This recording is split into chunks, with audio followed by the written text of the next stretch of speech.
Hello everyone. तो स्वागत है आपका बिहार बोर्ड क्लास 12th के इंग्लिश ग्रामर के इस सेशन में। तो इस सेशन में हम एडजेक्टिव कवर करेंगे। ऑलरेडी बहुत सारे लेक्चर कवर कर दिए गए हैं, पार्ट्स ऑफ स्पीच, नाउन पर नाउन। तो वो सब नहीं देखे हैं तो पूरा आपको प्लेलिस्ट मिल जाएगा चैनल पे, जाके वहाँ से देख सकते हैं। तो चलिए देखते हैं एडजेक्टिव।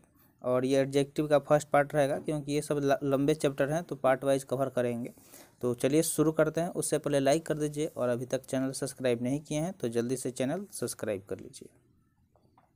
तो आइए देखते हैं। देखिए, आप स्टार्ट करते हैं डिफिनेशन से। सो सबसे पहले बात करते हैं इसके डिफिनेशन का। तो एडजेक्टिव मतलब क्या होता है? विशेषण होता है। ठीक है, क्या होता है? विशेषण। तो an adjective is a word use to qualify a noun और ए प्रोनाउन।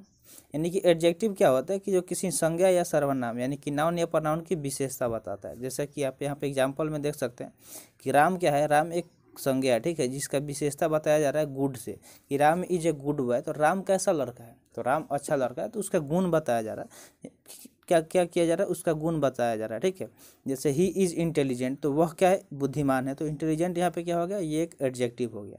तो एडजेक्टिव मतलब समझ गए होंगे कि संज्ञा सर्वनाम हो, उसकी जो विशेषता बताए, उसकी क्वालिटी बताए। ठीक है, तो उसको क्या बोलेंगे? एडजेक्टिव बोलेंगे। अब देखिए यहाँ पे दिया गया है कि ऊपर दिए गए वाक्यों में गुड एवं इंटेलिजेंट राम एवं ही की विशेषता बता रहा है, तो अतः वे एडजेक्टिव है। तो राम तो आपको पता है नाउन है, जबकि ही क्या है? एक प्रनाउन है। तो इसलिए यहाँ पे ये क्या हो गया? एडजेक्टिव हो गया, क्योंकि नाउन और प्रनाउन की विशेषता बता रहा था। तो अब यहाँ पे देख लीजिए, एक चीज़ यहाँ पे नोट करने वाला है कि एडजेक्टिव का प्रयोग नाउन के पहले या वर्ब के बाद होता है। तो एडजेक्टिव का हमेशा कब प्रयोग होगा? तो नाउन के पहले होगा, लेकिन वर्ब के बाद होगा। ठीक है, यानी कि वर्ब के बाद करेंगे या फिर नाउन के पहले करेंगे। तो दो टाइम, मतलब यही लिख लीजिएगा यहाँ पे कि एडजेक्टिव का प्रयोग कब कब किया जाता है। अब बात कर लेते हैं कि एडजेक्टिव के काइंड्स कौन कौन से, यानी कि एडजेक्टिव के प्रकार। तो जनरली एडजेक्टिव 8 प्रकार के होते हैं। ठीक है, कितने प्रकार के? 8 प्रकार के।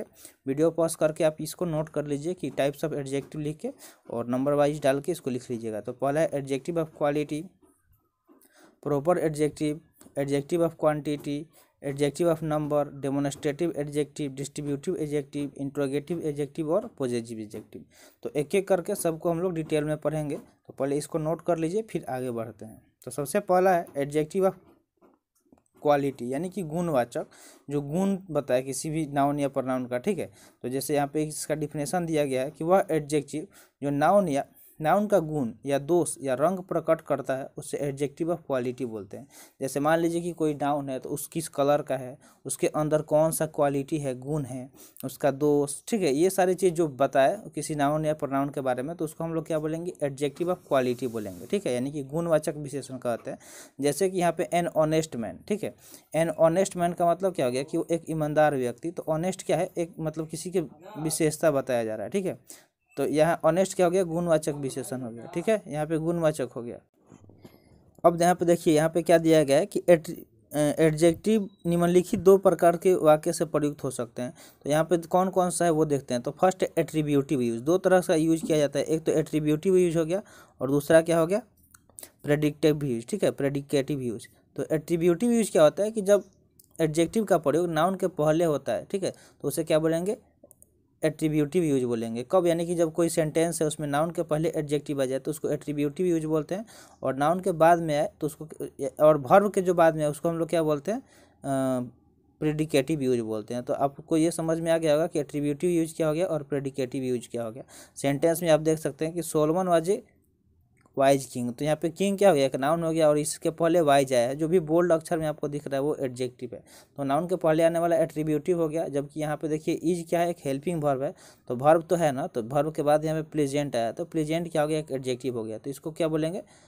प्रेडिकेटिव बोलेंगे, क्योंकि ये वर्ब के बाद में आया है। तो एट्रीब्यूटिव और प्रेडिकेटिव आपको समझ में आ गया होगा। बढ़ते हैं नेक्स्ट पॉइंट की तरफ। नेक्स्ट पॉइंट दिया गया है कि ऊपर दिए गए वाक्य में प्लेजेंट का प्रयोग प्रेडिकेटिव पार्ट में हुआ है।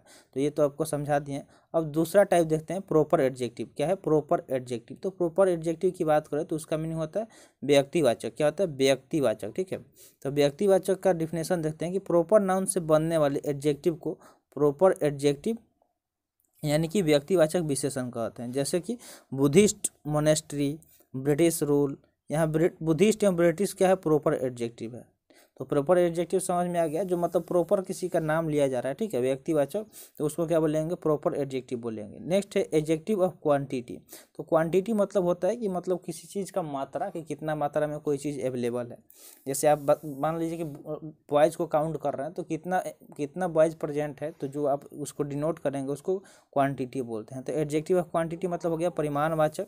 तो जिस एडजेक्टिव से वस्तु की मात्रा ज्ञात हो उसे एडजेक्टिव ऑफ क्वांटिटी यानी कि परिमाणवाचक विशेषण कहते हैं। जैसे कि सम मिल्क यानी कि थोड़ा कुछ मिल्क, इनफ ऑयल यानी कि पर्याप्त तेल, सफिशिएंट शुगर यानी कि पर्याप्त चीनी, नो मैनर्स, यहाँ सम, इनफ, सफिशिएंट और नो क्या है, एडजेक्टिव ऑफ क्वांटिटी है। तो मतलब किसी चीज़ को मात्रा को डिनोट किया जाए। मान लीजिए आपसे पूछा जाए कि थोड़ा, तो आप जैसे बोले कि थोड़ा सा चीनी लाओ, तो कोई पूछा कितना, तो बोलोगे ना कि थोड़ा सा, या फिर आप उसको केजी में डिनोट करोगे तो उसको क्या बोलेंगे, एडजेक्टिव ऑफ क्वांटिटी बोलेंगे। नेक्स्ट है एडजेक्टिव ऑफ नंबर। तो एडजेक्टिव ऑफ नंबर क्या है, एडजेक्टिव ऑफ नंबर की बात करें तो जिस शब्द से वस्तु की संख्या ज्ञात हो उसे एडजेक्टिव ऑफ नंबर बात कर बोलेंगे। तो यहाँ पे हम थोड़ा सा आपको एडजेक्टिव ऑफ नंबर का एग्जांपल दे दिए थे, लेकिन एडजेक्टिव ऑफ नंबर क्या होता है कि जिस जो नंबर डिनोट करे, मतलब डिफिनिट हो जाए, ठीक है। तो दो तरह का होता है, एक तो डिफिनिट होता है और एक इनडिफिनिट होता है। एडजेक्टिव ऑफ नंबर कितने प्रकार का होता है, दो प्रकार का, एक तो डिफिनिट और इनडिफिनिट। तो जब वे निश्चित संख्या यानी कि व्यक्ति को संबोधित कर रहे हैं तो डिफिनिट एडजेक्टिव ऑफ नंबर कहलाएंगे। जैसे 5 लड़के की बात करें तो उसको क्या बोलेंगे, 5 बॉय या 5th क्लास बोल सकते हैं, ठीक है। इंडेफिनिट में हो गया कि जब वे निश्चित संख्या व्यक्त न करें तो उसे इंडेफिनिट एडजेक्टिव ऑफ नंबर कहलाते हैं। जैसे कि फ्यू गर्ल यानी कि कुछ लड़कियां, सेवरल बॉयज यानी कि कुछ बच्चे, तो इसको क्या बोलेंगे, इंडेफिनिट बोलेंगे, क्योंकि इसमें आपको क्लियरली पता नहीं कि कितने बच्चे, और जिसमें क्लियरली पता है उसको डिफिनिट बोलेंगे। तो एडजेक्टिव ऑफ नंबर समझ गए होंगे। अब बात कर लेते हैं यहाँ पे कार्डिनल एडजेक्टिव क्या होता है। तो निश्चित संख्यावाचक विशेषण इसका मीनिंग होता है। तो निश्चित संख्या जैसे हो गया 1 2 3 4 का जो बोध कराते हैं उसको क्या बोलेंगे, कार्डिनल बोलेंगे। और एक होता है ऑर्डिनल, जैसे कार्डिनल यहाँ पे एग्जाम्पल दिया गया है, ही हैज़ 4 पेन्स, क्या दिया गया है, ही हैज़ 4 पेन्स दिया गया है।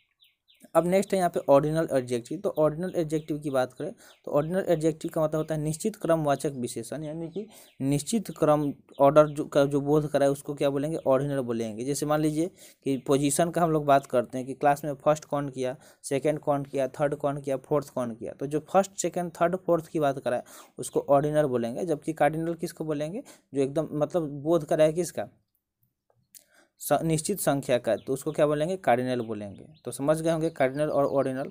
नेक्स्ट टाइप है डेमोनेस्ट्रेटिव एडजेक्टिव। कौन सा, डेमोनेस्ट्रेटिव एडजेक्टिव, जिसका मीनिंग होता है संकेतवाचक। तो जो एडजेक्टिव अपने तुरंत बाद प्रयुक्त नाउन की ओर संकेत करे उसे डेमोनेस्ट्रेटिव एडजेक्टिव बोलते हैं। तो आपको ये चीज़ तो बता दिए स्टार्टिंग में कि हमेशा एडजेक्टिव क्या होगा, नाउन के पहले आएगा या फिर वर्ब के बाद आएगा।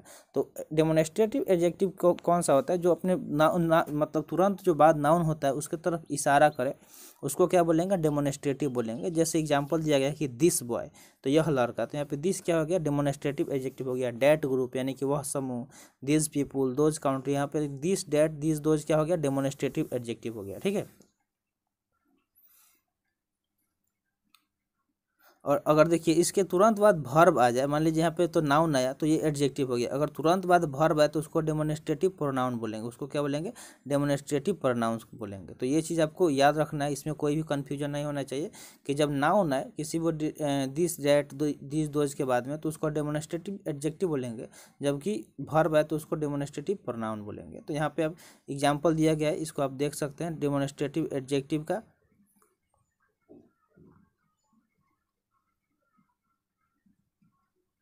और यहाँ पे डेमोनेस्ट्रेटिव प्रोनाउन का, ठीक है, डेमोनेस्ट्रेटिव एडजेक्टिव और डेमोनेस्ट्रेटिव प्रोनाउन का दोनों का एग्जांपल दिया गया, तो आप उसे देख सकते हैं। अब बात करते हैं टाइप 6 का। टाइप 6 कौन सा, डिस्ट्रीब्यूटिव एडजेक्टिव। क्या है, डिस्ट्रीब्यूटिव। तो डिस्ट्रीब्यूट मतलब क्या होता है, जो चीज़ मतलब कोई चीज़ जो क्या हो, विभाग सूचक हो, ठीक है। तो जो एडजेक्टिव किसी वर्ग की प्रत्येक वस्तु या व्यक्ति को संबोधित करे उसे डिस्ट्रीब्यूटिव एडजेक्टिव बोलते हैं। जैसे विभाग क्या हो गया, ईच कैंडिडेट इज ऑनेस्ट, यानी कि ईच मतलब क्या हो गया कि जितने भी कैंडिडेट हैं, जितने भी प्रत्येक कैंडिडेट क्या है, काफ़ी ईमानदार हैं, ईच ऑनेस्ट है। Every boy is present today. और मान लीजिए कि आपकी क्लास में 20 बच्चे हैं और 20 के 20 बच्चे प्रेजेंट हैं, तो क्या बोलेंगे कि every boy is present today, यानी कि आज सारे बच्चे क्या उपस्थित हैं। तो यहाँ पे ईच एवरी क्या हो गया, डिस्ट्रीब्यूटिव एडजेक्टिव हो गया। तो ईच एवरी आइदर नाइदर के तुरंत बाद यदि नाउन हो तो उसे डिस्ट्रीब्यूटिव एडजेक्टिव बोलते हैं, और वर्ब हो तो उसको क्या बोलेंगे, या फिर कोई भी दूसरा शब्द आ जाए तो उसके बाद हम लोग उसको क्या बोलेंगे, डिस्ट्रीब्यूटिव प्रोनाउन बोलेंगे। तो यहाँ वर्ब या कोई भी दूसरा शब्द आ जाए इसके बाद में, जहाँ भी आपको ये दिखे तो उसको क्या बोलेंगे, डिस्ट्रीब्यूटिव प्रोनाउन बोलेंगे। ठीक है, तो डिस्ट्रीब्यूटिव एडजेक्टिव, डिस्ट्रीब्यूटिव प्रोनाउन में आपको डिफरेंस समझ में आ गया होगा। देखिए यहाँ पे एग्जांपल दिया गया है कि ईच बॉय, तो यहाँ पे बॉय क्या हो गया, नाउन हो गया, तो तुरंत बाद नाउन आ रहा है तो वो एडजेक्टिव हो गया। और कोई और वर्ड आ गया, ईच ऑफ आ गया, तो ईच ऑफ आ गया इसलिए वो क्या हो गया, डिस्ट्रीब्यूटिव प्रोनाउन हो गया। तो डिस्ट्रीब्यूटिव एडजेक्टिव और डिस्ट्रीब्यूटिव प्रोनाउन में अंतर समझ गए होंगे। अब 7वें नंबर की बात करें तो 7वें नंबर है इंट्रोगेटिव एडजेक्टिव। तो इंट्रोगेटिव मतलब होता है प्रश्नवाचक। तो प्रश्नवाचक विशेषण का डिफिनेशन होता है जो एडजेक्टिव प्रश्न पूछने का कार्य करे उसे इंट्रोगेटिव एडजेक्टिव कहते हैं। जैसे विच रूम इज हर्स, यानी कि उसका कौन सा कमरा है। तो यहाँ पे विच हो गया, हुज हो गया, वाट हो गया, ये सारे क्या हो गए, इंट्रोगेटिव एडजेक्टिव हो गए। और इनके तुरंत देखिए तो अगर कोई भी सेंटेंस हो जिसमें वाट हो, विच हो, हुज हो और उसके बाद तुरंत आपको नाउन दिखे तो उसको हम लोग क्या बोलेंगे, इंट्रोगेटिव एडजेक्टिव बोलेंगे। और उसके तुरंत बाद अगर वर्ब आ जाए तो उसको हम लोग क्या बोलेंगे, इंट्रोगेटिव प्रोनाउन बोलेंगे। जैसे इंट्रोगेटिव एडजेक्टिव एग्जांपल दिया गया है, what colour is your bag, तो यहाँ पे कलर क्या हो गया, नाउन हो गया। तो नाउन आ गया इसलिए ये क्या हो गया, इंट्रोगेटिव एडजेक्टिव हो गया। लेकिन यहाँ पे डीड आया है तो व्हाट की बात, तो ये क्या हो गया, इंट्रोगेटिव प्रोनाउन हो गया, क्योंकि डीड क्या है, एक वर्ब है। ठीक है, तो अब नेक्स्ट है और लास्ट टाइप है क्या है, पोजेजिव एडजेक्टिव। तो पोजेजिव एडजेक्टिव मतलब होता है संबंधवाचक विशेषण, यानी कि जो एडजेक्टिव किसी व्यक्ति या वस्तु से संबंध बताते हैं उसे पोजेजिव एडजेक्टिव कहते हैं, यानी कि संबंधवाचक विशेषण कहते हैं। जैसे माई बुक, आवर क्लास, जैसे कोई संबंध बता रहा है कि कोई वस्तु हो गया तो पूछा जाएगा ना कि ये किसका है, तो तुम बोलोगे ये मेरा बुक है, यानी कि दिस इज माई बुक। तो माई क्या हो गया यहाँ पे, एक पोजेजिव एडजेक्टिव हो गया। तो समझ गए, पोजेजिव एडजेक्टिव जो संबंध बता रहा है। ठीक है, बोलेंगे ये किसका क्लास है, तो बोलोगे हमारा क्लास है। तो आवर क्लास मतलब क्या हो गया, तो आवर यहाँ पे क्या कर रहा है कि एक संबंध बता रहा है, इसलिए पोजेजिव एडजेक्टिव क्या हो गया, माई और आवर्स हो गए। तो समझ गए होंगे इतने टाइप्स। अब कंपेरिजन ऑफ एडजेक्टिव हम अगले सेशन में कवर करेंगे कि कंपेरिजन ऑफ एडजेक्टिव क्या होता है। ठीक है, तो आज के लिए इतना ही। सेशन कैसा लगा कमेंट सेशन में ज़रूर बताइएगा। मिलते हैं फिर अगले सेशन में। Thanks for watching. जय हिंद।